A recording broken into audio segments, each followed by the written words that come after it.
Singapore, when Ms. Hazel Quay began a project last year to turn wedding flowers into bouquets for low-income elderly residents at Beach Road, one of her biggest hopes was to bring back the smile to her sister's face. Born with profound hearing loss, Ms. Quay's older sister, Faith, fell into depression a few years ago after a painful divorce and being diagnosed with retinitis pigmentosa, an incurable genetic disorder that causes retinal degeneration and eventual vision loss. Hoping that flowers could be a mood booster, Ms. Quay persuaded her sister to join her. Through the trimming and rearranging of wedding blooms, and when the wary expressions of those who received the bouquets faded into smiles, the younger Quay noticed her sister's joy. She said that for once, she can be a giver despite her unfortunate circumstances, Ms. Quay recalled. That made the 32-year-old wonder if there was more that she could do. I've seen my sister struggle all these years to try to find a suitable job, one that would give her the patience and understanding she needs given her disabilities, she told Channel News Asia. But it's been tough. Earlier this year, Ms. Quay decided to leave her insurance agent job to start a business, something that she never thought she would do to support marginalized women like her sister.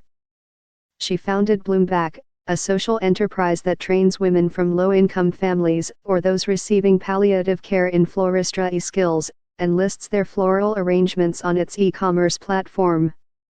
The startup takes a 10% cut from each product sold.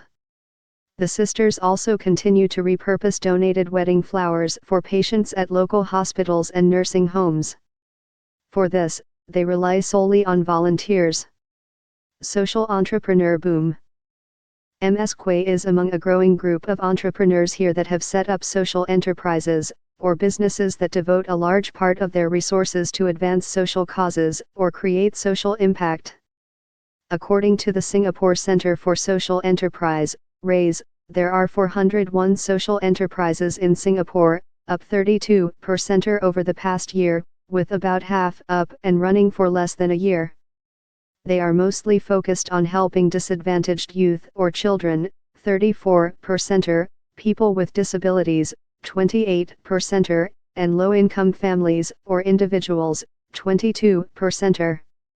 Social enterprises may not be the silver bullet, but I think we need a more nimble approach that includes having a revenue model to solving emerging needs, which charities may not be able to do, said RAISE's chief executive Alfie Othman.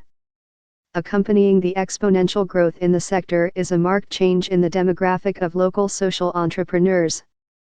Nearly two-thirds of those who registered with RAISE are below 40 years old, representing a big change from 4 to 5 years ago, noted Mr. Alif. Two of these young Singaporeans are 25-year-olds Lim Wei Ji and Anderson Angola. The fresh graduates from the National University of Singapore, NUS, pooled together $20,000 from their savings to open Forward Coffee, a cafe that aims to brew up quality jobs for people with disabilities. The commitment to do good through business stems from the duo's aspiration for a more inclusive society.